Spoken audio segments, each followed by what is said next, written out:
নগেন কায়ৈ ডাঙৰ কথা হ'ল, যোৱা ৰাতি মাইকীজনী পলাই গুচি গ'ল।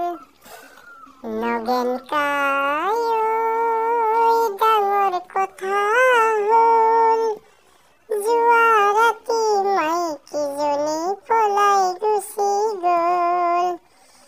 বাটে ঘাটে বিচাৰিলোঁ, নদীৰ কাষে বিচাৰিলোঁ, মথাউৰি কাষতো বিচাৰিলোঁ, তথাপিও মাইকীজনী দেখাকে নাপালোঁ। নগেন কায়ৈ ভাগৰি পৰিলোঁ, জহনী জাতি কৰে ৰাতি বিচাৰি নাপালোঁ। নগেন কায়ৈ ডাঙৰ কথা হ'ল, যোৱা ৰাতি মাইকীজনী পলাই গুচি গ'ল। নগেন কায়ৈ ডাঙৰ কথা হ'ল, যোৱা ৰাতি মাইকীজনী পলাই গুচি গ'ল। ৰাস্তাই ঘাটে বিচাৰিলোঁ, অ'তে ত'তে বিচাৰিলোঁ, ওৰে ৰাতি বিচাৰি নাপালোঁ। জহনী জাতি কলৈ গুচি গ'ল, তাইক বিচাৰি থাকোঁতে বোকাত পৰি গ'ল। নগেন কায়ৈ আৰু নিবিচাৰোঁ, যদি পলাই গ'লেও যাব পাৰে। এই ঠাণ্ডাৰ দিনত কিমাননো বিচাৰি থাকিবি, নগেন কায়ৈ ওৰে ৰাতি বিচাৰিলোঁ।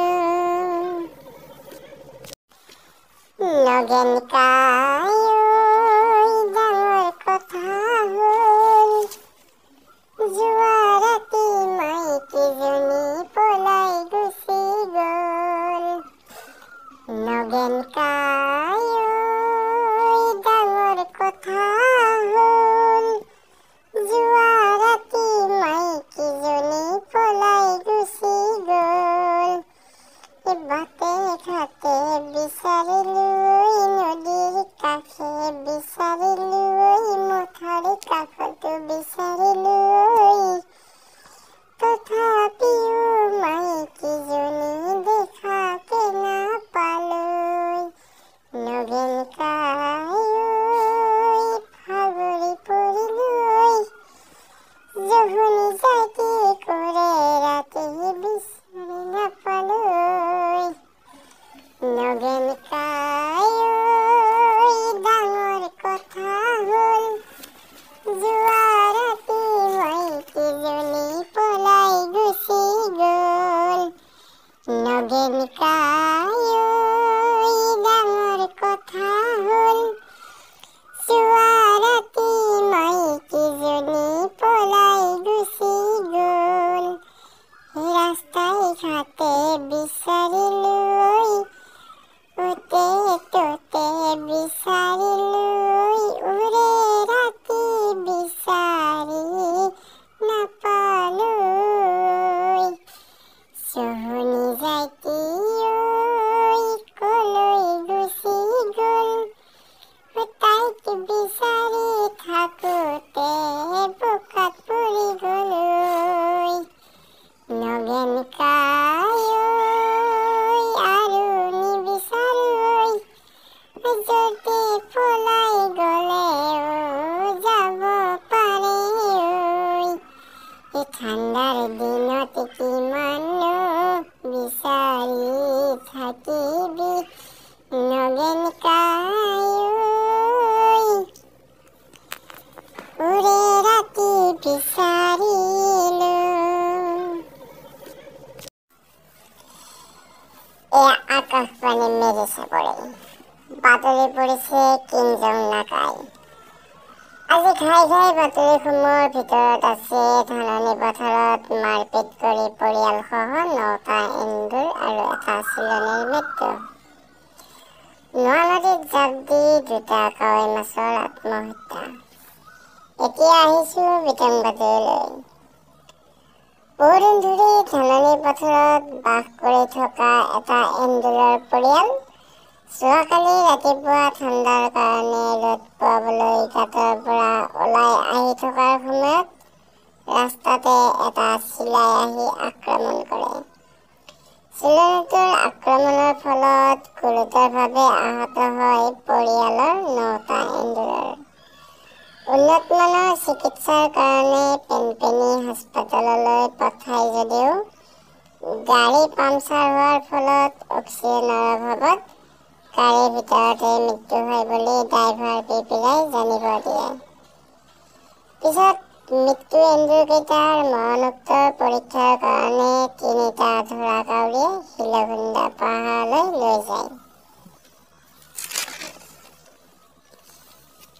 ইফালে তীব্ৰ বেগত আহি এন্দুৰৰ পৰিয়ালক আক্ৰমণ কৰা চিলনীজনীয়ে নৰাত খুন্দা মৰাৰ ফলত ঘটনাস্থলীতে মৃত্যু হয়। মৃত্যুৰ সময়ত চিলনীটোৰ ডেনাপাখা ছিঙি অ'ত-ত'ত পৰি থাকে আৰু পেটৰ পৰা এটা বেং ওলাই পৰে। পেটৰ পৰা ওলাই পৰা বেংটোৰ চিঞৰণিত গোটেই অঞ্চলত বেং সন্থাৰ প্ৰতিবাদৰ সৃষ্টি হয়। এই ঘটনাৰ তদন্ত দাবী জনাই দলনি পথাৰৰ পৰিচালক ধোঁৰাখাপলৈ এখনি পত্ৰ প্ৰেৰণ কৰে আৰু 4 দিন পৰ্যন্ত ধাননি পথাৰ বন্ধ ঘোষণা কৰে।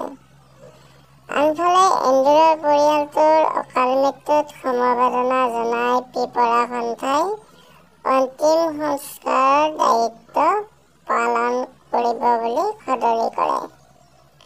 যোৱাকালি আবেলি প্ৰায় 17মান বজাত ব্ৰহ্মপুত্ৰ নদীৰ পৰা আহি থকা 2টা কাৱৈ মাছ নোৱা নদীত আত্মহত্যা কৰে। আত্মহত্যা কৰা কাৱৈ মাছ 2টা প্ৰাপ্তবয়স্ক বুলি মাছ সন্থা। এয়া আকাশবাণী মেৰিচাপৰি। বাতৰি পৰিছে কিংজং নাকাই।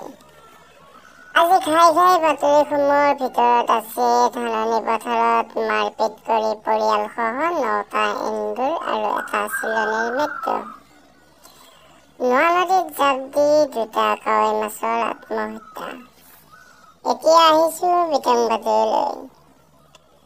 বহুদিন ধৰি ধাননি পথাৰত বাস কৰি থকা এটা এন্দুৰৰ পৰিয়াল যোৱাকালি ৰাতিপুৱা ঠাণ্ডাৰ কাৰণে ৰ'দ পোৱাবলৈ গাঁতৰ পৰা ওলাই আহি থকাৰ সময়ত ৰাস্তাতে এটা চিলাই আহি আক্ৰমণ কৰে। চিলনীটোৰ আক্ৰমণৰ ফলত গুৰুতৰভাৱে আহত হয় পৰিয়ালৰ 9টা এন্দুৰৰ। উন্নতমানৰ চিকিৎসাৰ কাৰণে পেনপেনী হাস্পতাললৈ পঠাই যদিও গাড়ী পামচাৰ হোৱাৰ ফলত অক্সিজেনৰ অভাৱত গাড়ীৰ ভিতৰতে মৃত্যু হয় বুলি ড্ৰাইভাৰ পিপিলাই জানিব দিয়ে। পিছত মৃত্যু এন্দুৰকেইটাৰ মৰণোত্তৰ পৰীক্ষাৰ কাৰণে 3টা ধৰাকাউৰীয়ে শিলঘুন্দা পাহাৰলৈ লৈ যায়।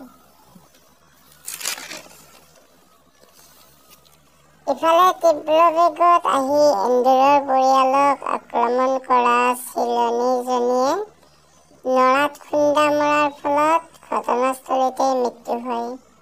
মৃত্যুৰ সময়ত চিলনীটোৰ ডেনাপাখা ছিঙি অ'ত-ত'ত পৰি থাকে আৰু পেটৰ পৰা এটা বেং ওলাই পৰে।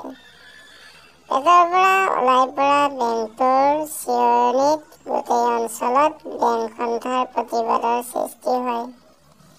এই ঘটনাৰ তদন্ত দাবী জনাই দলনি পথাৰৰ পৰিচালক ধোঁৰাখাপলৈ এখনি পত্ৰ প্ৰেৰণ কৰে আৰু 4 দিন পৰ্যন্ত ধাননি পথাৰ বন্ধ ঘোষণা কৰে। আনফালে এন্দুৰৰ পৰিয়ালটোৰ অকাল মৃত্যুত সমবেদনা জনাই পিপৰা সন্থাই অন্তিম সংস্কাৰৰ দায়িত্ব পালন কৰিব বুলি সদৰি কৰে। যোৱাকালি আবেলি প্ৰায় 17মান বজাত ব্ৰহ্মপুত্ৰ নদীৰ পৰা আহি থকা দুটা কাৱৈ মাছ নোৱা নদীত আত্মহত্যা কৰে। আত্মহত্যা কৰা কাৱৈ মাছ দুটা প্ৰাপ্তবয়স্ক বুলি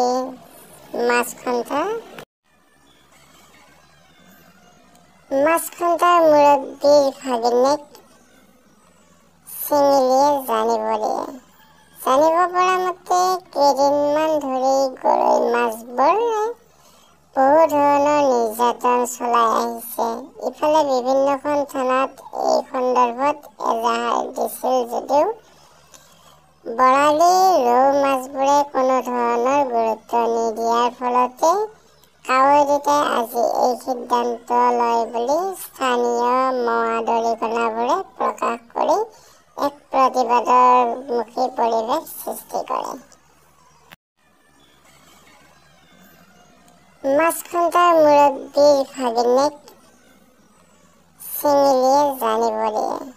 জানিব পৰা মতে কেইদিনমান ধৰি গৰৈ মাছবোৰে বহু ধৰণৰ নিৰ্যাতন চলাই আহিছে। ইফালে বিভিন্নখন থানাত এই সন্দৰ্ভত এজাহাৰ দিছিল যদিও বৰালি, ৰৌ মাছবোৰে কোনো ধৰণৰ গুৰুত্ব নিদিয়াৰ ফলতে কাৱৈ দুটাই আজি এই সিদ্ধান্ত লয় বুলি স্থানীয় মৱা দৰিকণাবোৰে প্ৰকাশ কৰি এক প্ৰতিবাদমুখী পৰিৱেশ সৃষ্টি কৰে।